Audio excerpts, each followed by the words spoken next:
the gallery can have formal events. We can have an artist talk. We can have a tour.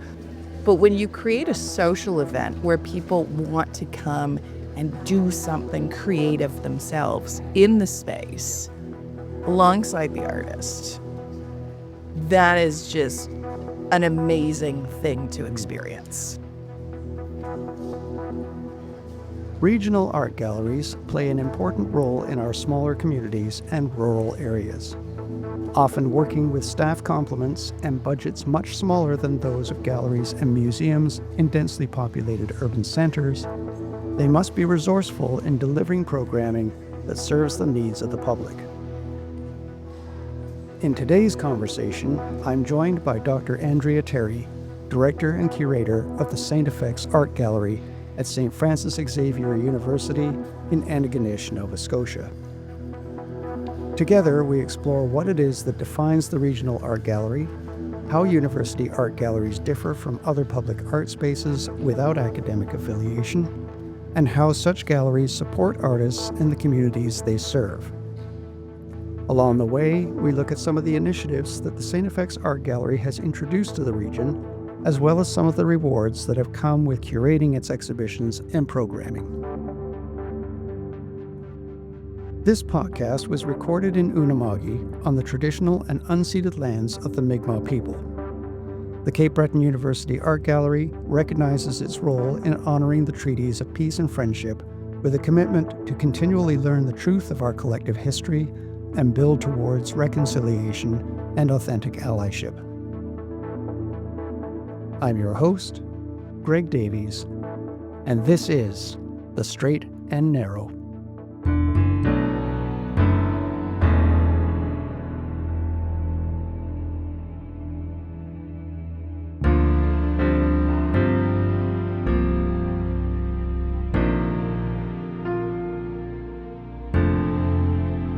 Andrea Terry, welcome to the show.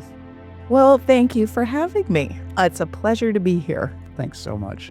Now, we have known each other for some time now, and I think we have a lot of common ground here to cover as far as our experiences as curators running, I'm going to say, university art galleries, but public art galleries, Right. which have a particular vibe to them and a mandate, which can be quite different from a commercial gallery. Yes. Which is maybe a good thing to start off with the conversations to distinguish that for our listeners. Mm-hmm. So yes, like our mandate is to promote, support, and showcase artists in the region in which we live and work. So in the case of myself in Antigonish, Nova Scotia, we work on featuring artists who live in northeastern Nova Scotia.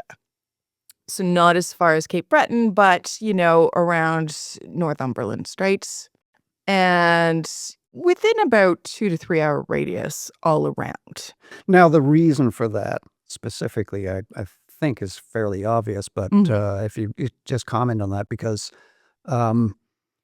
it's partly to support the artists in your region, but are there any other sort of motivations for presenting artwork within that radius that you're talking about? Well, and I think the 2 to 3 hour radius does extend across provincial boundaries as well. So I should say I have only been director curator for 6 years. Right. And you came in from? I came to Antigonish by way of Thunder Bay, where I was Also a regional gallery? Yeah. Absolutely. Yeah. And I was the acting curator there for a year and a half. And prior to that, I was teaching art history courses at Lakehead University. But I got my PhD from Queen's University in 2010. And then I, did a postdoc. And then I taught at Mount Allison University in Sackville, New Brunswick. And then I went to Thunder Bay. So I kind of characterize myself as an itinerant academic. Right. And curator. Right. The curator part came later. Right. First it was teaching, then it morphed. Which is a similar story to my own. Right. Because I was in teaching before I went into curating. So yeah, we have common ground in that respect. And I think that's kind of what drew me to the University Art Gallery is you get to teach and not in a classroom. Your kind of curatorial talks can function similar to class lectures, Right. which is great because you get to have class visits from all different disciplines come in. Yeah. And not just classes within the university, but you're actually also reaching younger students as well in the area. Yep. So we definitely have had the students from the local high school come and visit, some from the middle school. And when we have events, so artist talks, opening receptions, then the public comes in. So you're really kind of reaching a much larger demographic than you do when you're teaching in the classroom at the university level.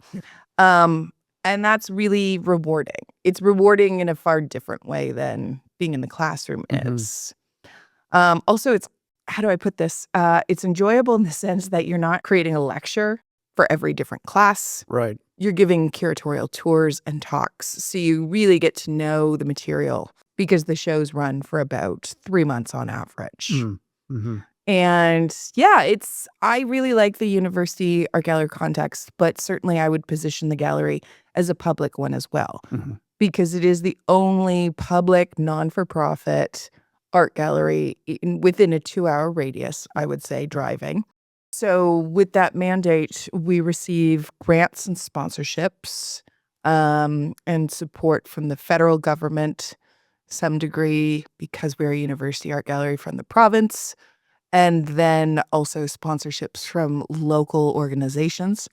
And all those funds go towards paying artists to show their works. Which would be done by Carfax recommendations. Yes. Which in the previous podcast, I've been talking about that with Archie Nadon and Elaine Mandrona, who run the Richmond Artists Alliance. They have a gallery space, but it's very different from the spaces that we run because they're selling artwork as well. It's nonprofit, but they're selling artwork. But they also talked about using Carfax as sort of the standard for paying artists. Yes. So it's interesting because it's Canadian Artist Representation, and then there's the French equivalent, so Carfax, which essentially is a union for artists. Essentially, yeah. And they advocate for national minimum fees that artists should be paid by institutions, and they break those fees down according to the institution's operational budget. So I think the gold standard, obviously, is the National Gallery of Canada. And we are not in that tier. No, neither of us are in that budget range. We are not. We are on the lowest end. So I think the lowest, that's fees recommended for institutions that have a operating budget of less than $500,000. But what's also important for people to know, I think, is that we also pay artists if they come in and install an exhibition. We pay them for talks that they give. And we'll pay them if they offer workshops. Yes. So that's really important. So not only that, but we also, and I'm sure this is the case for you, we pay for their hotels. We pay them a per diem. We pay them gas money. So we cover everything so that they don't have to use any of their money. Right. And so, the StFX Art Gallery has a history. Next year, fall of 2026 marks our 50th annibrate. And congratulations. Thank you. I've only been here for 6 years, but I'm happy to be able to mark it. But I think what happened was initially when it started out, it didn't have much of an operating budget. And over the time when I came in, Bruce Campbell was my predecessor, and he ensured that artists were receiving Carfax fees. And I worked my way up to that and maintained that because it's very important. But then it's a matter of explaining to people that art is wonderful, but it is not free and it does require investment. Yeah. Well, I mean, this is an interesting thing that there are certainly there are people who understand and appreciate and value art on a day-to-day basis, and they kind of get it. There are a lot of people who are distracted by other things in life, things that you need to attend to just to get by day. And it's very easy to slip into that way of thinking that art is more of a luxury or something on the side to be enjoyed occasionally. But when something happens in your life, let's say something profoundly distressing or upsetting or saddening, like the loss of a family member or something of that line, people often turn to art at that point. Maybe they need words to console them or to help them make sense of what's actually happened in the moment, to make sense of life. And we often turn to the arts in those moments, and it's at that point where people recognize, oh, this isn't a luxury. This is sustenance. This is something that you have to have in order to survive, to get through those moments. So I think people often vacillate between arts being a luxury and something not really to worry about, and then in those certain moments where it becomes really essential, you have to have it. Trying to get clarity on that issue as part of a larger public conversation can be very challenging, Absolutely. which I think is part of our job Mhm. as curators, is to not just through how we deal with artists and providing them with the resources they need to do what they do, Mhm. but messaging that also to the public Mhm. seems to be an important part of it. So that actually leads me to a question I was going to ask you about the shows, about the programming. Mhm. I shouldn't just say shows, because it's also events and programming, public lectures and so forth. In terms of what you can do at the gallery, what you do at the gallery, um, with respect to connecting with the public and messaging the importance of an artistic experience Mhm. through an exhibition or programming. Can you think of particular examples that maybe come to mind in terms of programming that you've done in the past that kind of make that point very clear in terms of what you are able to do connecting with the public? Oh, I've got 2 good examples. I believe it was in 2023. We had Lucas Morneau's exhibition, Mhm. the Queer Newfoundland Hockey League. Right, and we had an exhibition with Lucas as well, the Queer Mummer. Yes. So maybe we can compare notes, but please go on. Well, Yeah. and actually, if I back up, so there's another one. So that same year, that exhibition year, so fall of 2022, we had Laura Kenny come Yes. in. Yeah. And what we did with Laura was we had her show Judy run for, I think, the whole of our fall term, if Mm. not like at least three It ran quarters for a of it. while. I remember that. Yeah. And so Laura came in and she did an artist tour and she did a fabulous job. And then that was in October of 2022. And then we decided we wanted to do something in November, Mhm. if I'm hoping I'm correct. And what we decided to do was a craft social, and Laura called it a hook-in. And so, hook-in/craft social. Yeah. And Laura came in and she brought her tools, her burlap, and she was rug hooking. Mm. And then people just really descended on the gallery. If memory serves, I think there were about 50 people who showed up. Mm. People brought large rug hooking projects, small embroidery, knitting. We kind of pitched it as a craft social. Mhm. Yes, it's a hook in, but bring whatever you want. And one woman actually brought in her spinning wheel. So that was our first craft social because we're like, we're going to try a fun social event on a Saturday afternoon. Yeah. And it could not have been more well received. Mm. So that's when I learned, the gallery we can have formal events, we can have an artist talk, we can have a tour. Yeah. But when you create a social event where people want to come and do something creative themselves Mhm. in the space alongside the artist, that is just an amazing thing to experience. Well, that's kind of an interesting thing too, because part of the impact of something like that is it's breaking down the barrier that sometimes exists between people coming to an art gallery. There's this idea that the art gallery is sort of like sacred ground. Yeah. And there's a reverence for what's in there, but there's also some opacity as Yeah. far as the meaning of what goes on in an art gallery. There are a lot of people who have inhibitions about that. And so when you're creating a social event, Hmm. you're really kind of handing over the terms of that agreement between the visitor and those who run the gallery. It's really now about them having sort of more agency in Yes. that space in that moment, which I think is really important. It's easy to overlook that, but you can definitely feel when that dynamic hits home. As people come in and suddenly their behavior changes, they're more relaxed, and now oh, I'm comfortable in the space. I'm part of what's going on here.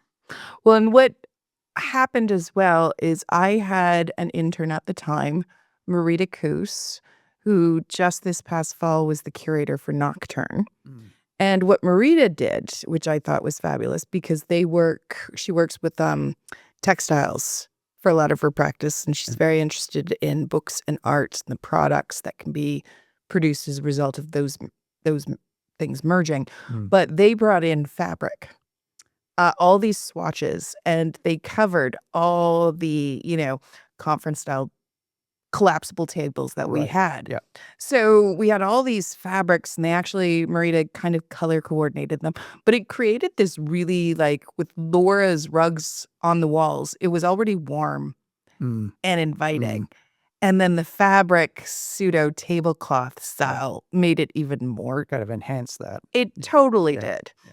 And so we found that it was such a success. And what I was doing, I actually brought something. I can't remember what I planned on doing, but I found myself wanting to kind of go around and see, as a curator does, Right. what other people are making. Right. And that allowed me to connect with so many different people, to, offer my congratulations, to admire their work, to kind of say, have you met, like, to connect people there because they're working in the same media. Right. When Lucas's show came in, we decided, okay, we're going to have another craft social. Yep. And he did a really interesting demo as well. He was showing machine knitted pants for his wrestling project. And so he was showing how he was sewing on letters onto the posterior of the pants. Okay. And he was also explaining how the pants kind of didn't work when he used the machine because I think they were too straight.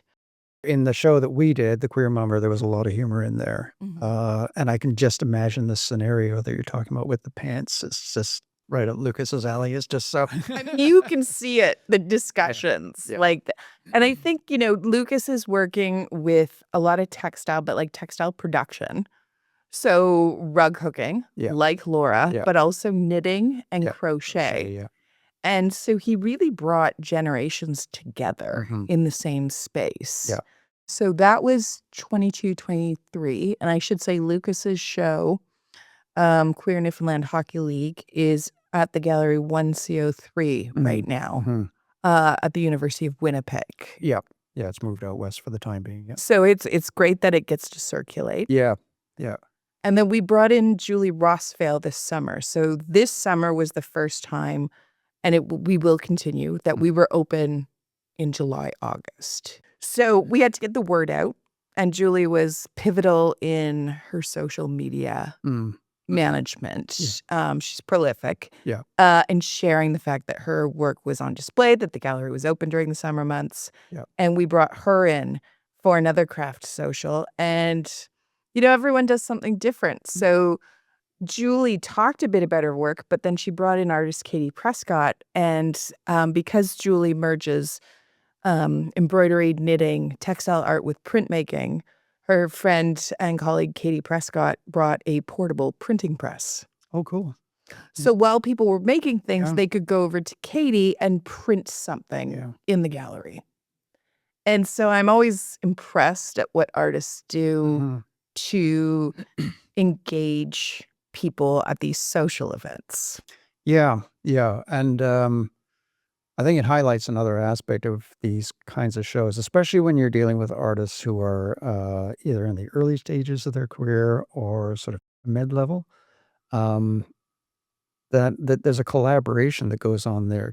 Sometimes you have artists who are very much on top of social media. We're dealing with that right now in the current show that we have. One of the current shows we have at the gallery here at CBU.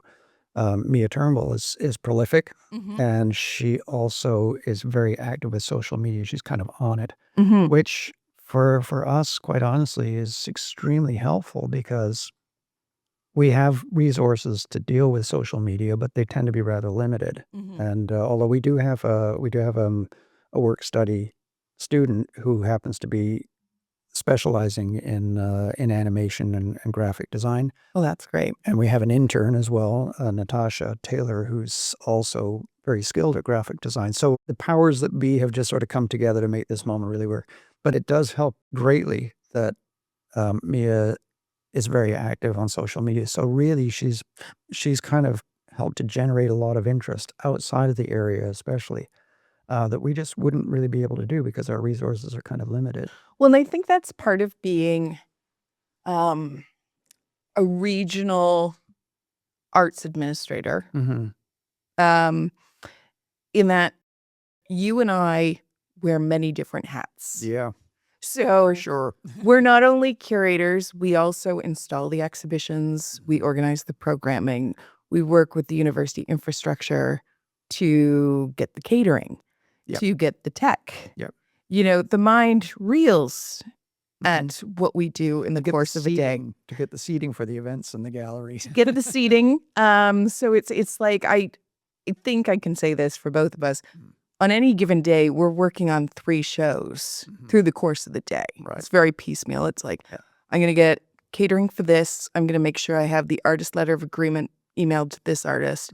And I'm going to send out sponsorship packages to these individuals. Like, it's a lot going on, which means the social media, we don't have capacity for that. Yeah. And I find social media also, in terms of its demands on us, those demands have been increasing exponentially year by year, and to the point that it's really now a full-time job. Yes. Ideally, you would really want to have somebody who is a social media coordinator, and that's all they do.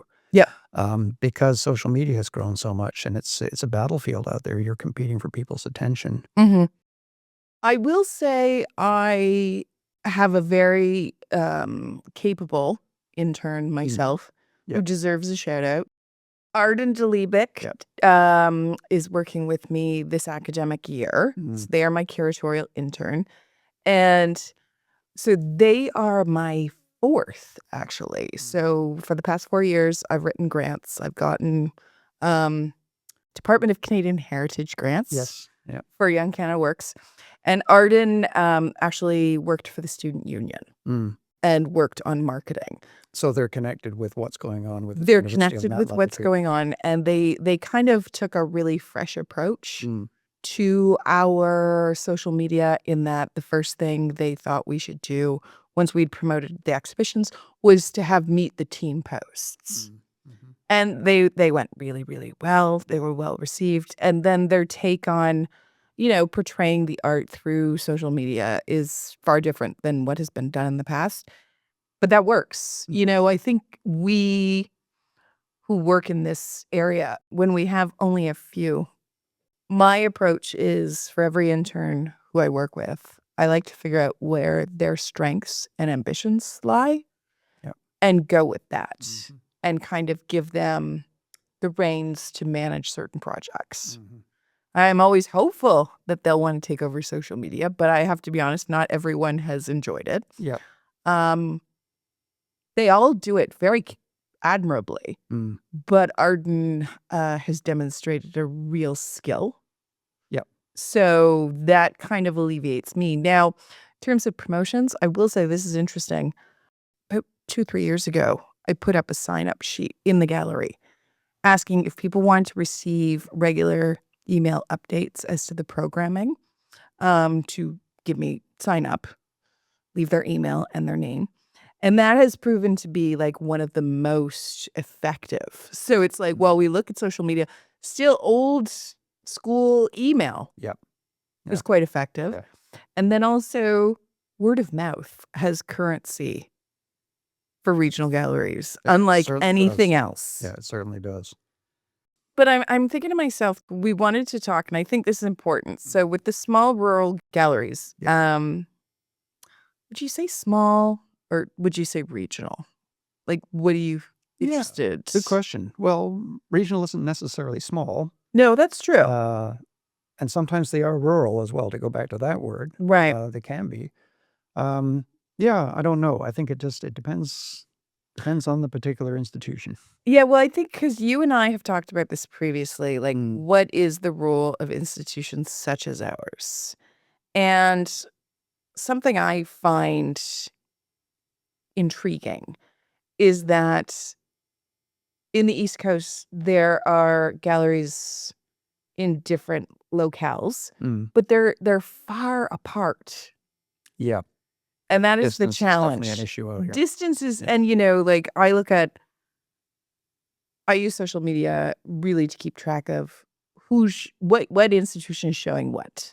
Because it gives me a good understanding of what is going on, Right. what are the interests, who's being showcased, and what future possibilities are there.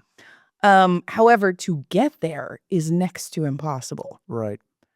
just simply because you've got so much going on the ground. So one thing I've learned is we in Antigonish, myself at StFX, I can bring in shows that have been on in Halifax because the likelihood that people have gotten out to see that show is It's pretty slim. it's medium to slim. Yeah. But in a different context, different things are showcased. Yes. So Yeah. I think, the smaller galleries kind of offer a different vibe. But also different experience. I would say almost more intimate. Yeah, well, you've done an exhibition recently where you had that came from outside and has to be scaled down in Yeah. order to fit in your space. And that requires some serious curatorial editing to do that. But it changes the aspects of the show, sometimes in a very positive way. When you scale it down, it can make for a more intimate show. That shifts the perspective of the person coming in from being more of a spectacle, if it's on a large scale, to something that is more intimate and allows you that room to explore fewer pieces, Right. but in a space that is more intimate. So the show you're talking about is Don McNutt's solo retrospective exhibition, Timeless Forms, that originated at Mount St. Vincent University Art Gallery in Halifax, curated by Melanie Colosimo and Emily Falvey of the Owens Art Gallery. And so those curators and Dawn, the artist, graciously agreed to to add StFX Art Gallery to the tour venue. Yep. And yes, I had to go to Halifax and look at our space and figure out what could be accommodated. And I did that with Melanie. And I was glad that Dawn had visited our gallery at least twice prior. So she knew that space. she knew our space, and she knew that the show would have to be consolidated. Yep. But I don't think that made it any less meaningful. No, not at all. In fact, it can make it quite the opposite. It can make it even more meaningful within the context of your region. Exactly. What you're trying to do in terms of people having that experience. I mean, obviously some of it is straight ahead logistical management of space and what you can actually do, what feasibility, what you can and cannot do.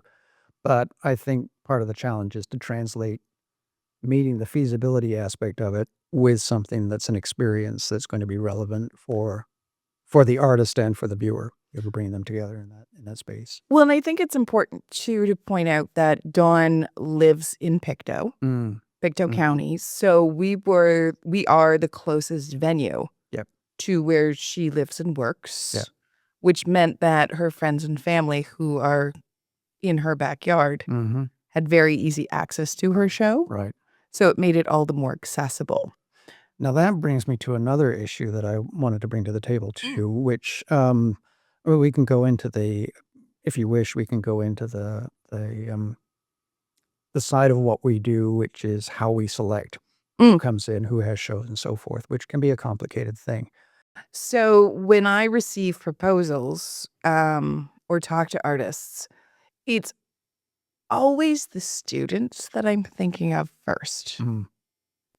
Because I tell them they are our largest demographic. Yeah.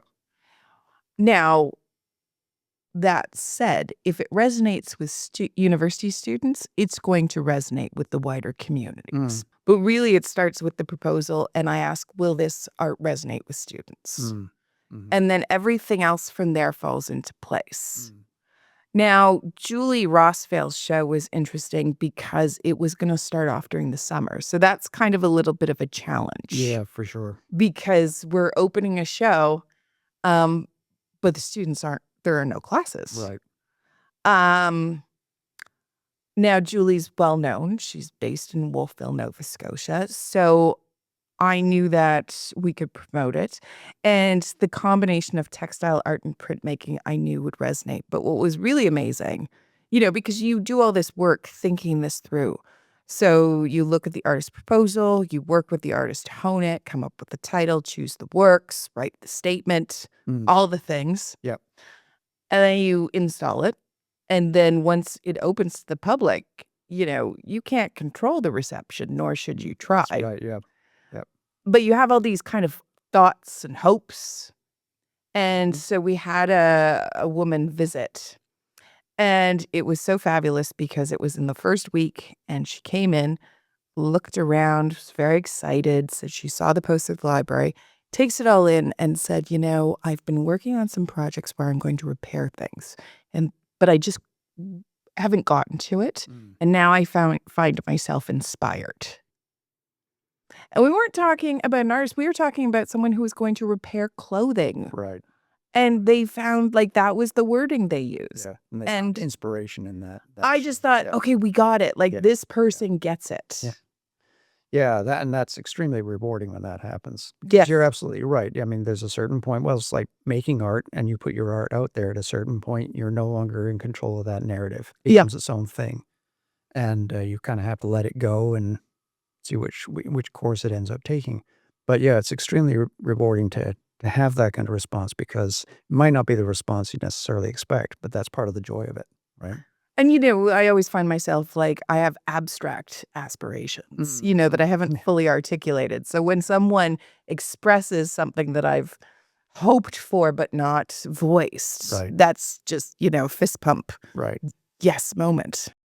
We have 2 shows on right now, Surfacing, Mia Turnbull's exhibition Surfacing. But we also have the Rock and the Stone, which is an exhibition of work by Louis-Charles Dion. We had a student in the other day. We had a class that came in from New Waterford the other day, and she was fascinated by Louis-Charles' work and started asking these questions and pointing out things that were right on point for the artist.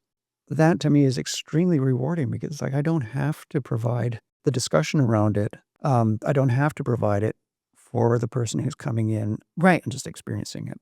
And especially it's a student too. Exactly. Yeah.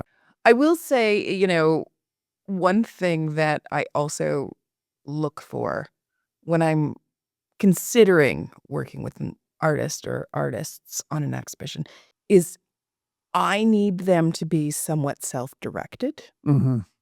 Right. I can only check in maybe every 3 months, more likely every 6 months. Yeah.